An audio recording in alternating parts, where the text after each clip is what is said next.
Huge potential rewards can equal huge potential risks. My name is Andrew, and welcome to Digital Nomad Journey, where we support digital nomads and remote workers seeking the laptop lifestyle and being location independent. Today, I interview a foreign exchange trader, an expert, someone who's been doing this for years. He warns us of the pitfalls and shares some of the benefits. So check this out and enjoy. Smash that like button and subscribe to the channel for more content like this. Right on, Kevin. Thank you so much for being with us here today on Digital Nomad Journey. I'm pumped to have you here. Great. I'm happy to be here too, Andrew. It's been a while since we've chatted, and I'm happy to reconnect and do this interview with you. I'm super pumped to have you here. You and I connected years ago, and it's about time that I got you on this YouTube channel. So if you're just meeting Kevin for the first time, here is a quick bio. In 1997, Kevin experienced his first success in the stock market and ignited his passion for trading. In the following years, he had some ups, downs, and breaks before finding consistency. In 2009, he entered the world of Forex. Having found a market that really spoke to him, he started developing his own style for trading using the core principles he learned through many hours of trial and error. Kevin, that's why I invited you onto the channel. I don't have to waste any time or breath on the recent chaos. Everyone's on quarantine, everyone's on lockdown, people have been laid off, people are looking, and in some cases, people are looking to make money online, digitally, virtually, from working from home, in some cases for the very first time. And that's why I'm super pumped to get you on here, because I know you have a wealth of experience in Forex, foreign exchange, and I was hoping to pick your brain for all the newbies out there, for all the new traders out there that always wanted to, think about dabbling and getting into it, but they always had the excuses they were too busy. Now they're at home and they're reviewing their options because maybe they were laid off, or maybe they're not sure where their next paycheck is coming from, and they're going to consider some options. So that's why I'm super pumped to have you here, and I can't wait to hear what you're going to say. Awesome. Yeah, it's quite a different time right now. Like you're saying, everybody's got a ton of time, and I've been noticing that there's kind of a split within people. Everybody sort of has the time, and depending on what type of person you are, some people are sort of just hiding, and then there's the others who you're probably speaking to, who are kind of going after it and taking this as a challenge and looking to find new ways to create an income and new ways to kind of enjoy life, I guess. Yeah, I couldn't agree more. I feel like there's two camps. The people that are going to complain and whine and moan about all the factors that they have no control over, or digging their head in the sand. And then there's the other camp, the hustlers, the grinders, the people that are like, okay, this is our new norm. This is our new reality. How are we going to adjust? So for those people who are just meeting you for the very first time, why don't you just take us back to the very beginning of your journey? How did you first start on this path? Absolutely. So I had, like Andrew said, I'd started trading stocks quite a while ago, and I honestly, I lucked out right at the start. I hit a home run, and I thought, oh my gosh, well, I'm an expert. This is easy, no problem. I'm just going to keep on doing this. And it really hooked me in. Like prior to that, back when I was quite young, I invested in kind of savings bonds and GICs and things. When I was getting, between 7 and 12% on these super, super stable investments. And, it was a dream, right? I mean, I was a kid. My dad explained it to me, compound interest. I'm like, hold on a second. If I have $1,000, somebody's going to give me X number of dollars just to have it in their hand for a year. Oh yeah, sign me up, man. This is awesome. So he got me kind of hooked on that aspect of it and that side of, investing. He's very on the conservative side of things. And, from there, I graduated into mutual funds, and I started trying some stocks. My initial home run was really on an IPO, and, it gave me a false sense of security, to be completely honest, because I thought, oh, I'm unstoppable. I've been making, these low percentages, 10, 12%, which is absolutely fantastic. It's fine. There's absolutely nothing wrong with that whatsoever. But on this IPO, I just crushed it, right? Like out of the ballpark. For those who might not know what an IPO stands for. Sorry, initial public offering. So when a stock is just about to go onto the stock market, that's the initial public offering. Then usually it's a little bit cheaper to get the interest up. So I had purchased quite a bit of an oil company, and it blew up I think it was up. I think I got it at 50 cents exactly, and then ended up selling around 350. And I thought, oh my gosh, this is sweet. So let's rock and roll. And then you start looking, and then at that time, I was young. I didn't have a ton of money, so I was like, okay, well, I can carve out this amount, this chunk to put into some day trading. And of course, you start looking at different brokerages, and at that time, online thing was not how it is today. It was like you could place a trade online, but it'd literally go to somebody's desk and they would manually put it in. So it was not instant. It was not efficient whatsoever.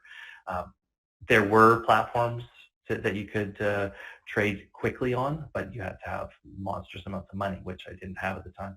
Anyway, long story short, I started looking at the more stable stocks and trying to go, okay, well, if I invest all this money I've got allotted for my trading into this stock, and it goes up, whatever, $1 or 10 cents or whatever it is, I'm going to make X number of dollars. So it started to look not as good, because the more stable the stock, the more expensive it is typically, right?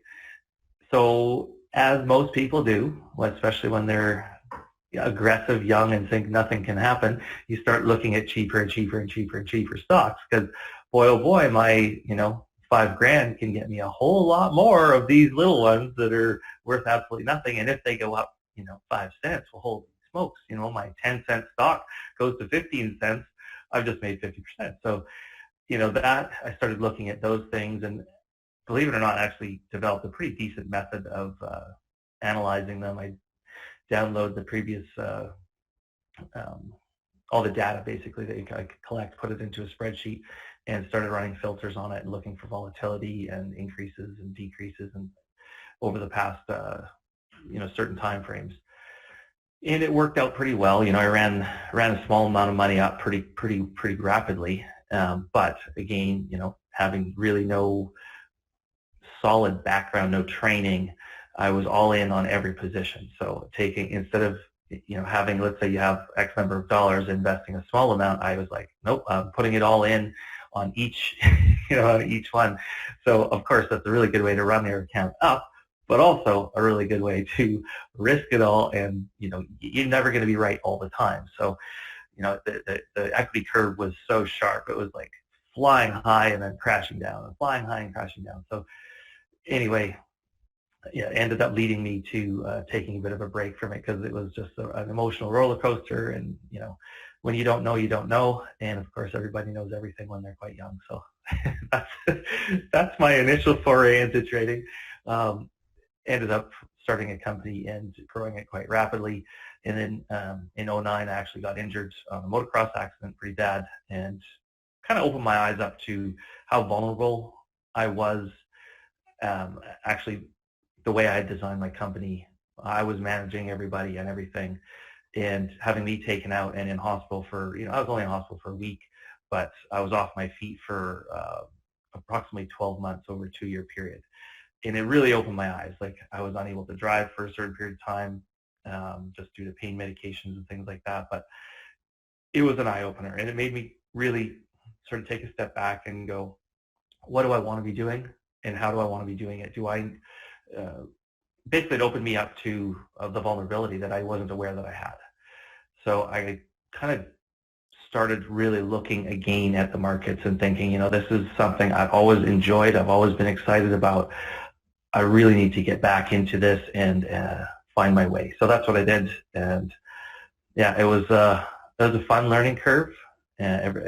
Everybody enters into trading, especially foreign exchange. At that time, you could get crazy leverage, meaning you didn't have to have a lot of money to trade a lot of money. So you could have, there's a lot of brokerages offering 1,000 to 1 leverage, which is a lot.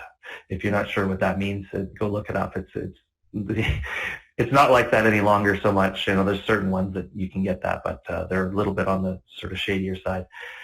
Anyway, same thing. I had spikes in my equity curve jumping into foreign exchange, and I had to overcome a lot of things. Being a little bit older and hopefully slightly wiser, I was more analytical of what actions I was taking and the results of those actions. So, fast forwarding a little bit, there's a lot of trial and error, a lot of ups and downs. overall, I started tracking things quite regularly, and I'm a big proponent of journaling for the very reason that if you don't track what you're doing, you're not going to remember exactly what you did to get the certain results. And the other thing is practicing. Like, I always use the example of basketball because I'm crappy at basketball. So if I were to take a bunch of free throws and I was doing it incorrectly and I'd practiced incorrectly for ages, I'd become very, very good at being bad. Do you follow me? So, and it's the same thing. And then if I talked to Michael Jordan for 2 weeks straight, and he just talk. He ran me through all the processes, all the mindset, the physical actions, and he just gave me instruction on how to do it. And then I went and did it. I might be a little bit better, marginally better. But what you really need to do is have that instruction followed up with practice that you're monitoring. And somebody being able to look over your shoulder and monitor your results with you and say, so then, imagine if I had Michael Jordan standing there watching me, correcting me as I was doing it, my progress would increase so much more than if I was doing it by myself or if I just had some instruction with no regimented practice follow-up. So yeah, that was basically how I got started into it and started to find successes through is really monitoring myself and my actions and results. Right on, Kevin. You touched on a few points there that I really want to quickly highlight because there's a lot to unpack there, and I think it's important. But before I do, if you're enjoying this so far, we're just getting started. Smash that like button to support the channel and subscribe to the channel for more content like this. We are very focused to publish a lot more content for digital nomads and remote workers seeking the laptop lifestyle and wanting to be location independent. And the reason why I'm harping on these kind of skill sets is actually one of the things that you just touched on, Kevin. The vulnerability when you were injured, the vulnerability that you were that you found yourself exposed to that you never thought of before, you never considered. We're in the middle of that right now. People who had that quote safe jobs, maybe it was a government job or a big enterprise or some conglomerate. I mean, Warren Buffett, 2 days ago, Warren Buffett just got rid of all of his stake in all the major airlines. The economy is being turned upside down, and 2 months ago, people would have told you that they're quite safe, that they felt quite secure in where they're at. So now they're realizing that they were actually exposed and vulnerable to a whole list of risks that they hadn't considered before. And then one day you found yourself laying in a hospital bed and recovering for 12 months over the course of 2 years, having to be off your feet and wondering what you're going to do with your life. So I resonate with that because they say there's only two things that motivate people to take action: towards pleasure or away from pain. And everyone has different definitions of pain or risk, right? You ask 100 people their definition of risk, and they're going to give you 100 different definitions. And now people are experiencing that pain right now today. So I really hope you watch this whole interview from beginning to end. I can already tell that Kevin's going to be dropping some huge insight for us. The other thing that you mentioned was tracking. You can't manage what you don't measure, right? And I'm not even sure who said that, made that quote, but I'm a big fan of that as well. When it doesn't matter if you're talking about fitness or your finances or anything in between. If you don't track progress, then you don't know where the trend is. You don't know if you're improving, you're staying flat, or on the decline, right? So that's a huge part of this. And then the other point that you made was practice. It's funny you mentioned Michael Jordan too, because I know someone was telling me recently that there's a documentary of him on Netflix, I think right now, I'm not sure. And I'm hearing rave reviews about this, and I'm going to check it out because the point that he was making is that had he only made like 2-3 free throws on the court in a game, then no one would know who he is. But he dedicated himself to his craft, practice, and now he's a household name that everybody's familiar with, right? So you touched on a lot of points there. I resonate with everything that you're touching on. I'm already super pumped, if you can't tell, about this interview. So can you perhaps tell us what one thing you wish you knew before you got into Forex, so that beginner, that newbie that's watching us right now, if there's just one thing that you wish you had known that you had done differently before you got into Forex? It sounded like you found some success in stocks, but then you obviously decided to make the transition to Forex, and that's what we're going to focus on in this chat. What's that one thing that you would go back and tell your younger self? That's an awesome question, and you actually touched on it with what you were just saying, asking for 100 people for the definition of risk. You get 100 different answers. Well, understanding your risk tolerance and also how to manage risk in terms of trading is the number one thing that I wish I knew earlier. And that's, that's kind of what my hang-up was, my main issue. When I started tracking things and monitoring what I was doing, I noticed that my win rate was actually quite reasonable. But sometimes I'd have the equity curve was still all over the place. But if you have a decent win rate, you should be making money consistently, right? But I was not. So looking at, I would not have known that if I wasn't tracking things and tracking my performance. So, I get quite granular with how I track everything, but even just something as simple as your win rate and what you're risking. And there's plenty of different ways to calculate risk in trading, but that was my number one thing. And even when I realized it, when I knew my win rate was good, but my risk management was not, it wasn't standardized.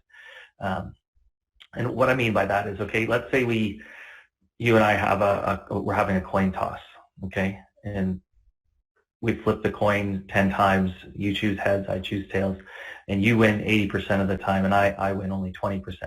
That's not indicative of the average win rate of a coin toss, is it? It's 50-50. Unless you're some sort of magical skilled coin tosser, I don't know.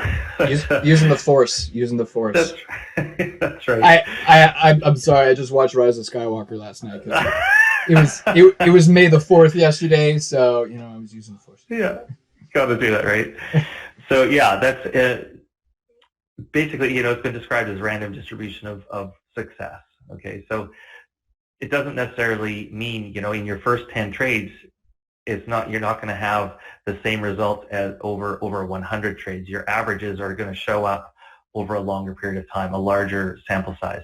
So if you have a standardized way of,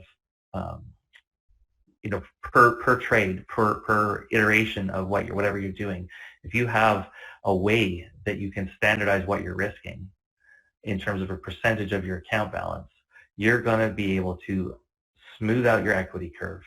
And that's what took me a while to figure out. And even when I knew it, I started to say this, even when I knew that I needed to standardize my risk, there's risk or like calculators on the internet for free. I've got one on my site. You can find them anywhere, telling you what lot size, and a lot size is what you are investing in a trade in Forex, in the Forex market. It's going to tell you how large is your stop loss, which is the point of, like, when you're saying this trade has gone bad, it automatically gets you out of the trade at a loss. Okay, so that's what a stop loss is. You have to measure your stop loss, you have to input your account balance, and then it'll tell you what lot size to use to risk a predetermined percentage of your account. So even after I knew that, and I knew about these lot size calculators, I thought, okay, that's what I'm going to do. That's what I've got to do that. I got to stick to it. My win rate is good. I got to standardize my risk. So the losses are always a certain percentage. I say maximum 2, less is even better. But as I was mentioning earlier, when you're getting into things and you're like seeing the potential, you want to risk more because you think you can make more and you want to rush this process. But it's not a good idea. So I still, even after knowing how to use these calculators, I still didn't do it. And I was thinking to myself, like, why am I not doing this? And it was because it was so inefficient to, like, I like to trade, I do a mix of shorter term trades and longer term trades. So on my shorter term trades, you're looking at price zoomed in quite a lot. Okay, so when it fluctuates, even just a small amount, that's going to throw off my calculation. So it would take me a bit of time to, I've got 2 monitors, and I'd have the calculator up on one, my charts on the other. I'd go to the site, do the calculation. By the time I got back to my chart, price had moved and my stop loss was either larger or smaller. So it would affect what percentage of my account I was risking. And I thought, my gosh, man, this is annoying. It takes time. And I stopped doing it.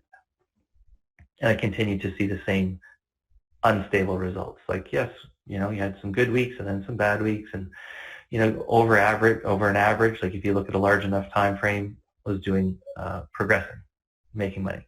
But it wasn't smooth. And I thought, okay, man, what am I going to do? Because you have to know yourself, and nobody's perfect. I'm certainly not perfect, and I'm not the best trader in the world either. You have to know where you're at, what your weaknesses are, and what your strengths are, and that comes from analyzing what you're doing and the results. So I actually went out, I designed something, a program that plugs into the MetaTrader 4 charting software, and it's an automated risk management tool. It's very, very simple to use. I made it for myself, my personal use, because I'm like, I suck at doing this properly. Like, I'm good at the actual entry points and exit points, but the risk side of it, I was just, self-admitted, I was terrible at it. So I made this program. I shouldn't say that. I designed the program, and I paid somebody to have it made. And I was using it and worked out the bugs and got it all smoothed out. It was awesome. Changed my trading, smoothed out my equity curve, and I shared it with a friend, and he's like, oh my gosh, this is amazing. You have to sell this. I'm like, I have no interest in selling a piece of software. It's just not in the wheelhouse for me. So anyway, that was a real big learning curve for me on how to overcome the challenges that I was facing and seeing myself do. So to answer your question, that was a really long-winded answer for what I wish I knew. But basically, it boils down to risk management, knowing yourself, and really, being honest about it. Because, it's really easy to look back at your decisions and actions and justify them. Okay. In the past, it's easy to see with perfect vision, but moving forward into the future, it's often hard to see what's going to happen or what your actions are going to, produce. I think that's a very honest statement, and thank you for sharing that with us. I mean, there's some very successful people out there. I'm thinking of Ray Dalio right now, Principles, which basically his whole book, Principles, is about mitigating risk, and the fact that he had to design these principles to live by, and then went ahead and created an algorithm to help him manage risk. So and I'm a big believer in mitigating risk and also learning from other people's mistakes, because in my point of view, that will shorten your learning curve. That will increase your chances of success. I don't know if this would relate to what you just pointed on, but do you have a mistake that you are willing to share, that a mistake that you made that you're like, you're just kicking yourself thinking, why did I do that? And does it relate to what you were just saying? Yeah, actually it does. And it's really easy when you're placing a trade. There's several ways to go about it in the charting software. And it's easy to make an error, especially, if you're trying to rush things or if you're not super comfortable with the software.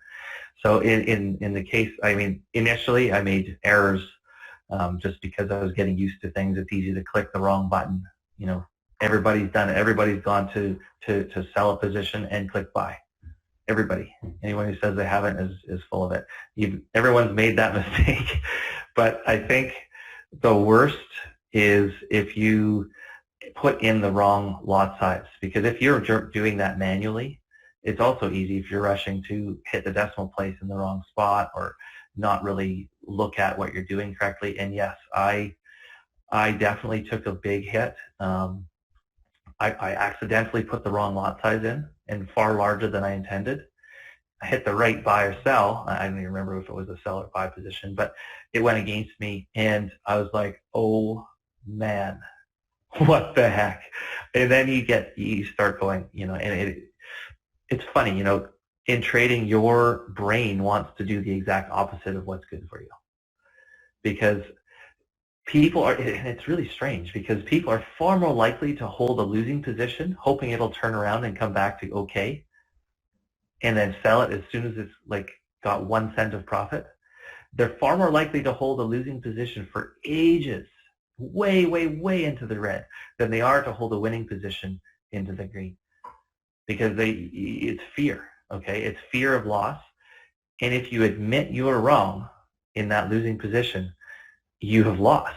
Okay, so by not getting out of a position, you in people's minds have not lost yet, even though it's completely against you. All the signs are saying get out. But and on the other side, people are frightful of the loss of profit. Okay, so say we've got a target of whatever, we're going to make $100 on this trade, and you get to $20, and you're like, oh, well, is $20 in my pocket better than $100 potential? Well, most people are going to go, you know what, I'm going to take $20 and run with it. Okay, that's all fine and dandy, except if you are always cutting your winners short and letting your losers run, well, your win rate has to be super duper high. And knowing your statistics over a historical period of time is so important, because you can then build the confidence that you need to actually let your winners run and cut your winners, or let your winners run and cut your losers short. Because if you know, on average, let's say, on average, you don't lose more than 4 or 5 trades in a row. That's your sort of norm. And then after that, you know, there's a random distribution of wins and losses, but knowing your averages can give you that confidence to just go, I can take the loss because on average, I don't lose more than this. And if you have that risk small, it's not going to matter. If you start getting to the outer limits of your averages and you start crossing into that threshold, you need to have plans in place of what you're going to do at that point. And having a trading plan goes along with knowing your statistics and knowing your data, and tracking what your results are for your certain set of actions. So having cutoff points for everything is super important. Like, even within a day or within a week or within a month, knowing if you've lost a certain percentage of your account, what's your next step? What's your plan of action? And within trades, like I was saying, if you know your average number of losses in a row, your maximum number of losses in a row over history, once you start getting closer to that, then you can start thinking, what actions am I going to take? Like, am I going to go back to demo? Am I going to go to a smaller account or a smaller lot size, smaller risk percentage? How am I going to deal with this? And I think having that plan ahead of time is super, super important. What's that elevator pitch as far as that 60-second whatever, being able to explain to someone what Forex, what foreign exchange is? Because I think most people intuitively know what the stock market is and the crazy stock market dynamics going on right now. But how would you explain Forex to someone in 60 seconds? It's the largest market in the world. It's the financial market. It's basically where you're trading countries' currencies against one another. It's $5.3 trillion traded daily. It's absolutely monstrous. There's no liquidity issues, meaning, like, for example, if you're trading a penny stock and you go to sell a $20,000 position, you wanted to unload it, there might not be a buyer for that position. So you're stuck with it. And then people are able to see that you're trying to unload a large position, and it freaks them out. And you might not have somebody to take the other side of that trade. With the foreign exchange market, it's so massive. Retail traders, your trades are executed absolutely instantly. And the movement, like, we're capitalizing on 1/10,000th of a dollar. So you don't have to have monstrous price or dollar swings to actually profit in the currency market. And that's kind of a real appeal to people. You can drill down and really capitalize on smaller movements, but that also comes with a cost. Is that also the main motivator why you when you were sharing your story with us, you started out more active in the stock market and then you obviously shifted over to Forex? Is that basically the reason why, more or less? Essentially, yeah, because if you're, just for example, if you are starting off with a smaller account balance, you can make it go further in Forex than in stocks, absolutely, because you have leverage. Most brokerages are going to offer you like a minimum of 50-to-1 leverage. Stock market, it's dollar for dollar. So if you've got $100, or let's say, and you want to buy a share that's $10, you can buy 10 of them. With currency trading, the Forex market, brokerages are going to give you leverage, so you can make that money go further, basically. What's your favorite tool as a trader? Definitely my, I call it the order executor. It's the automated risk management program that I created. It's I could not trade without it, to be completely honest. Just hearing my story, I'm sure you can relate or at least understand where I'm coming from as a person. But yeah, without that, my equity curve would not be as smooth as it is. Now, you've been doing this a while, but I'm constantly trying to remind myself of whoever might be coming across this video for the very first time. Did you find yourself coming across any pushback? Did anyone give you a hard time when you started telling loved ones or friends, anyone that you're close to, that you were getting into foreign exchange? It really depends on who you're talking to as to their opinion, because stock market has made some people a lot of money. It's lost some people a lot of money, and depending on who you're speaking to, they're going to have an opinion. So yeah, some people were like, "What are you thinking? That's very risky. You're going to dedicate all this time and energy to doing this, and risk all this money. Have you really thought about it?" And at certain times throughout my process and my journey, I clearly hadn't thought about everything, because if you don't, like I said before, if you don't know, you don't know. So you can't think about everything when you're starting out, and that's why you need some sort of guidance. You need a playbook to follow. Well, that's not true. You don't need a playbook to follow, but it's certainly going to expedite the learning process. Like you were saying before, if you've got set, easy to follow step-by-step instruction on something, you're going to get to the end point a lot quicker if you follow those, people who have been successful before you. Learn from others. So not really having that for me, I guess I didn't really have a good answer for people, as to why I would want to take this on. But, I've noticed a few things through the years, and one is I call it the why and how syndrome, okay? So people often seem to be threatened by their peers, friends, loved ones going for something, striving for something, taking a leap that would perhaps make that other individual feel uncomfortable. If they see their friend or loved one going for it and going outside of what they deem a comfort zone, they get uncomfortable with your actions.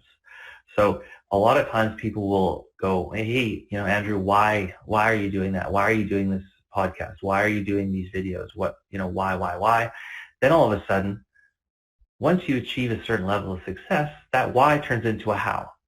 And they go, "Oh, hey, Andrew, how did you do this? I've believed in you all along. Maybe you should help me." And I call it the why how, because, that happens. I've done some fitness competitions before, and it's different for some people, okay? You want to wear a pair of board shorts on stage in front of several thousand people and flex your muscles. People go, "Why? Why would you do that? It's a bizarre endeavor." Okay, fine, I admit it. That is a little bit different, but it's a personal challenge that I took on. And it's funny, because once I started getting in that really, really high level of conditioning, people all of a sudden go, "Oh, hey, how did you do that? Can you help me do that? Can you help me with what I'm eating every day, a meal plan?"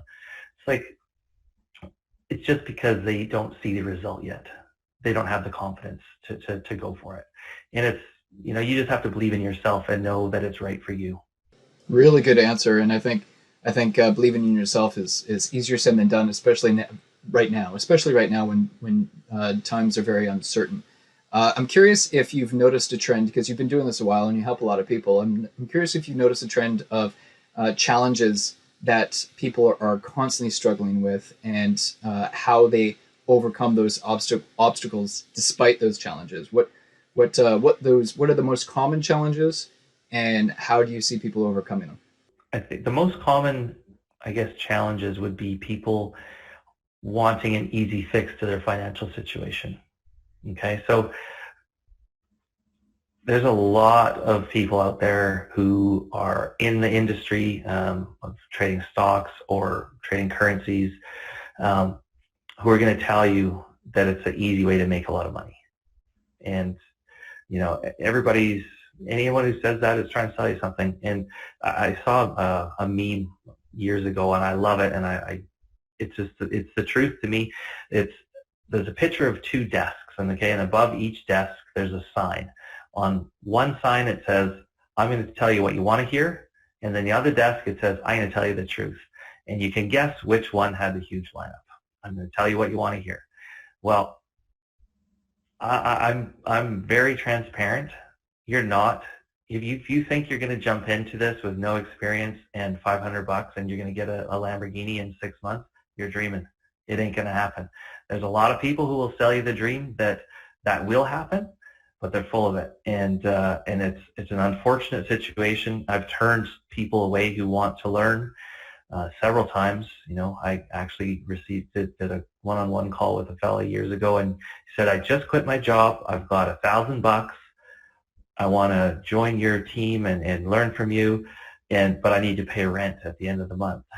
I said, man, I'm sorry, but I don't think this is the right avenue for you, and I'm certainly not the right person for you, because I'm just not willing to willingly say, yes, it's going to work out for you, because I don't believe it would. So people's challenges, I think, are feeling that pressure and feeling that desperation and looking for a quick fix. Yes, you can make a lot of money really rapidly trading, absolutely. And some people are super profitable right from day one. Is everybody? Absolutely not. There's a large failure rate, and you know, I know that's sort of a weird thing for me to be talking about because I do have a course, but hey, you know, I'd rather be honest with people than dishonest. And I really believe that if people can separate themselves from that desperate feeling and actually monitor themselves, watch what they're doing, taking those steps, taking those actions, and using low risk. Like if you're trying to get rich in 2 days, you're going to be risking so much of your account. It's going to go, you know, one second it goes against you, poof, your account could be gone. And that's why that low risk approach and a slow build is way, way, way better in the long run. Like if you say, if I said to you, hey, Andrew, would you want, you know, the chance, like a 1 in 10,000 chance of being wealthy in a month, or like 80%, 90% chance of being wealthy in 5 years, what would you choose? And that's, you know, some people are going to choose let's get it done. Let's get this risky behavior on. Let's start and try to get it done real quick. That's not my approach. I mean, I've tried it in my early days, and it doesn't work. Like it can work, but it goes against you just as fast. So what's the point? There's two kinds of people out there from this mindset. There's the instant gratification and the delayed gratification. I'm 100% going to choose the 80 or 90% chance in 5-year approach because I know that's much more realistic, and the odds are in my favor. And you touched on something there about desperation. And again, I think there's a lot of desperate people out there. Unfortunately, it's just the reality. What would you say? I've always been a big believer that you don't invest what you can't afford to lose, right? Which would clearly relate to the young gentleman that you were talking to in that earlier story. So, what would you say to someone who's brand new? What would be the bare minimum that they could afford to lose to try to dip their toe in the water, so to speak? That's an awesome question, and I get it quite often. And the answer is kind of vague, because it's different for everybody. Because to some people, $500 is an absolute fortune. To some people, 10 grand is nothing. So starting, like, I think the best way to think about it, and it's not an original thought of mine, but the best way I've come across to think about it is invest how much money you can afford to, like you said, lose, not have any longer. It's not going to affect your life in a negative way. But during your trading, if you have a trade on that's going to affect your sleep, you're risking too much. And that's either too much of your account or too much of your entire net worth. So if you cannot go to sleep and sleep comfortably through the night, risk less, invest less. And that's a really good gauge, I think, because you know, sleep is, if you're stressed and anxious, things are going to be zinging around in your mind. You're going to be thinking about the chart, thinking about your position that, my gosh, you get up in the middle of the night to go and check your position. If you have to do that, you feel inclined to do that, lower your risk. Do you have any specific habits or a routine that you attribute to the level of success that you've achieved that you'd be able to share with us? Yeah, absolutely. Having a plan for your day. Like I try to plan everything, because the attraction of the laptop lifestyle, the attraction of trading Forex is the freedom, okay? The freedom to dictate how your life is going to go in terms of your finances, in terms of your time, how you spend your days. With that freedom comes responsibility, because yeah, I have the freedom to not do anything for a month. Nobody's going to say, hey, Kev, where are you? You didn't show up today. Nobody cares. The market doesn't have any vested interest in me whatsoever, and you have to have self-discipline. And I believe the easiest way to have self-discipline is have a plan. And that plan, for me, takes into account everything from what I do when I get up in the morning, how I go about my day, my routine. I do a lot of things the same every single day. Like I eat the same thing for breakfast every single day. Have done for years. Like at least 10 years I've had the exact same breakfast every single day. And, some people would find that boring. I do not. I like having that stability, because the markets are not always going to be stable, and you have to be emotionally prepared to weather the storm. And I've found for myself, having a plan for each thing that can happen, like those if-then statements, like if this happens, then I'll do that. If I do this, then this will happen. You have to sort of have a contingency plan for each step that you are going to be taking. Otherwise, you'll find yourself in a spot and you go, I don't know what to do. I don't know, like I was saying before, I've taken 5 losses in a row. I don't know what to do. Maybe I should. And unfortunately, one of the most common things people do is double down. So like, okay, I've lost a bunch of money. Well, I'm going to risk more to try to make it up. And that is the equivalent in my books of drilling a hole in a sinking boat to let the water out. You're just letting more water in, man. And especially then, because you're not thinking rationally, you're thinking emotionally. And it's having structure in your day. So yeah, I'm good at these long-winded answers for a simple question, Andrew. No, this is gold. This is gold. This is what I want. Hey, I'm taking notes over here. Do you have any productivity tips as far as how you run your business? I'm assuming you look at your trading as a business, and I'm curious if you have any productivity tips that would help improve your process and increase your chances of success. And maybe this just stacks on to what we just were saying there. But yeah, it does, and it's that plan, and having your day structured is important, because it's really easy, to get distracted, especially with trading, because a lot of times people will get into it and think they want this excitement, and it is a rush, right? And that's why people go and gamble at the casino, because they get a rush, they get a thrill. If trading is a thrill and a rush to you, you're doing it wrong. It should be so bloody boring, because I'll see a setup forming. Okay, for example, I'll see a chart pattern that I think is going to happen, and I'll watch it. Check in every once in a while. It doesn't happen. Well, if I rushed it and tried to jump in and make this thing happen, it's just not going to work out for me. I really digress there. You're talking about productivity. Having the plan of how to structure your day is super important. Like getting up, I get up, I have my coffee, I meditate, get in the right mindset each day. And the distractions, that's kind of where I was going with that. The distractions of having that time on your hands, being bored, you can really just sort of not concentrate on what you're doing. Oh, I'm going to put those results in my journal later. Oh, no, it doesn't matter. I've got this YouTube video to watch, or I'm going to surf the internet, surf Facebook for 3 hours. It's easy to have those things happen. And all of a sudden you find yourself at lunchtime and you're going, oh my gosh, I've done absolutely nothing. I haven't.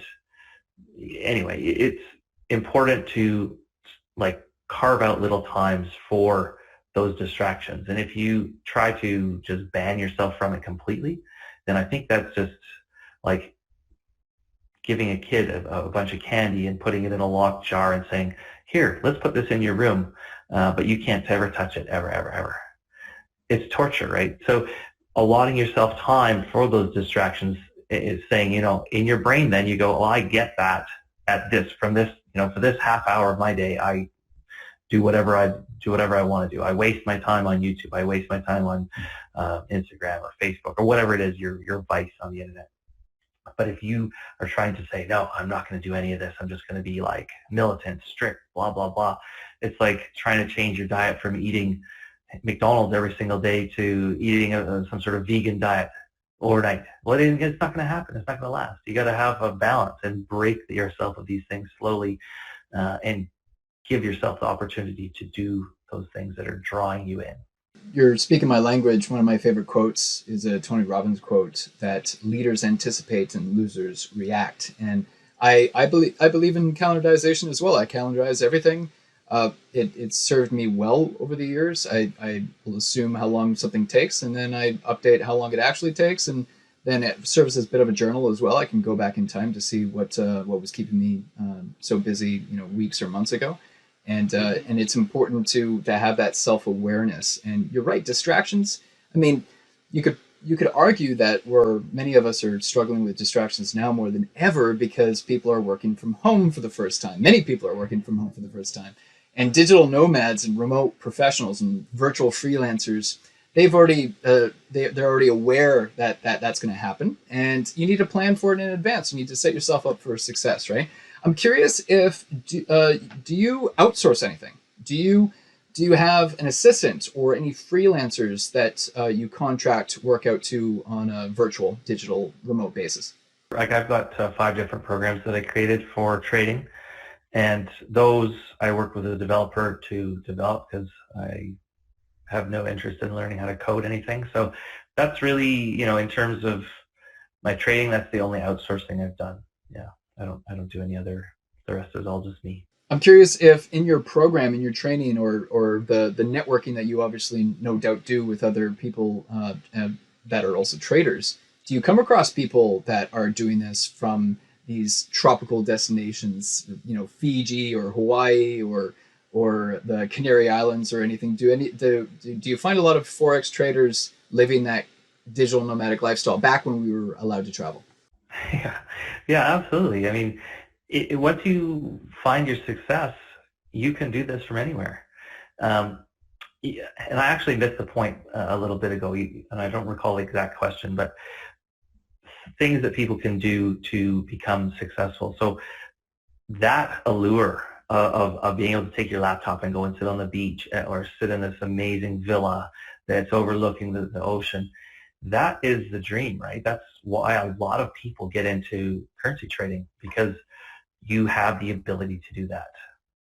I mean, I personally, I don't do that. When I'm actually working, I'm working, and I work from home. When I go traveling, I just travel. I don't want to mix the two. I could. I mean, I do have a family and stuff, so my son's in high school, so I'm not, going to be taking him all over these places and doing homeschooling. I have no interest in that, but I could if I so desired. But I prefer to just work at home and then travel when I travel. That being said, putting all your eggs in one basket and forcing yourself into a situation where you are going to try to rely on your currency trading or learning how to trade and make money without having a secondary source of income to ease that financial burden, I guess, or emotional burden of having the pressure to have to make trades to make your mortgage payments or car payment or rent or whatever it is you have to pay for in your life. It puts an additional stress on the situation that, it already can be stressful without it being your sole source of income. And I strongly suggest people do not quit their job before they become successful. Spend the time to learn it. Spend the time to practice and track your results. Everybody's different. Some people it might just click with them, and in a month they're rocking and rolling. Some people, it might take years. It's really individual and how much effort you put into it, right? So having that secondary source of income is to alleviate the burden of feeling that need to trade is really, really important, especially initially. So, have some form of money coming in, when you're trying to start this whole thing. Yeah, you're talking about the income Parthenon, right? How a one-legged stool isn't going to be very stable, But if you're doing Forex and then you have multiple other streams of income, that's clearly you're not going to be super dependent on the Forex role anymore, are you? Right. So no, that's sound advice that I would echo as well. I want to say that I'm really enjoying this, and even though I'm not currently doing Forex myself, it's always been something in the back of my mind, and I feel like a lot of people probably have that. Oh, I should really get into Forex, or I should really think about getting to Forex. I've heard such good things about Forex, and now people have all this added time at home. They are watching the YouTube videos, and hopefully they're limiting how much social media content they're absorbing throughout the day, right? Because obviously you're either doing something that's instant gratifying or a delayed gratification approach that we talked about earlier, right? So if you're enjoying this video, make sure you smash that like button below to support the channel. And if you have a question, I really encourage you to leave it in the comment section below. I will answer it, or I will reach out to Kevin and kindly request him to answer it for you, because he'll probably be much more suitable to answer the question than I could, because I haven't started doing Forex yet, but I'm looking forward to starting. So this question that I want to ask you next is something that I've been a big fan of. What was your definition of success at the beginning of your journey, and what is your definition of success today? How has it changed over the years? I like that. The definition of success initially, I think basically what my focus was making money, okay? And I think that's typically, that's why we do any job or any income creation strategy, is to make money. But I think my definition of success has shifted from a dollar income to the process. So if I was initially going, okay, well, if I do this, I'm going to make this income. I'm going to have these dollars coming in. Now I have changed my focus onto the process and not so much on the result. Because if you focus on the process, the results come. And I'm into archery as well, and that's a big part of it, right? If you are new to archery, for example, and you are focusing on hitting the bullseye, hitting that little X, you're probably not going to hit it very often. But if you focus and train on your process of your shot execution, you will get better at your shot execution and all the different steps within that. The bullseye comes with focus on your process. And it's the same with trading. If you're results focused and results driven, you're going to have a hard time. If you focus on your process, and your process is everything from your day routine to your journaling practices, your trade setups, your risk management, all these plans that we were talking about throughout this interview, that to me is your process. Your process is all encompassing. It's your life plan, it's your trading plan, and treating Forex as a business. That to me is my definition of success now. It's a fantastic answer. Thank you. The more I listen to you, Kevin, about speaking about Forex, the more I'm realizing that this is more a conversation on mindset and managing emotions, having that high emotional intelligence, and being able to hack your mind. Because like you were saying earlier, our minds aren't necessarily designed for these kinds of things, and we are emotional creatures, and it's knowing when to take a step back sometimes and giving yourself that little breather when you need it too, right? So I'm resonating with everything that you're saying here. Thanks for sharing. So for someone who has reached all the way to the end of this interview, what are the first action steps that they should take? What's the first? They don't know. This is their first introduction to Forex. They lost their job recently, but they're not destitute. They're not looking to pay the rent at the end of the month.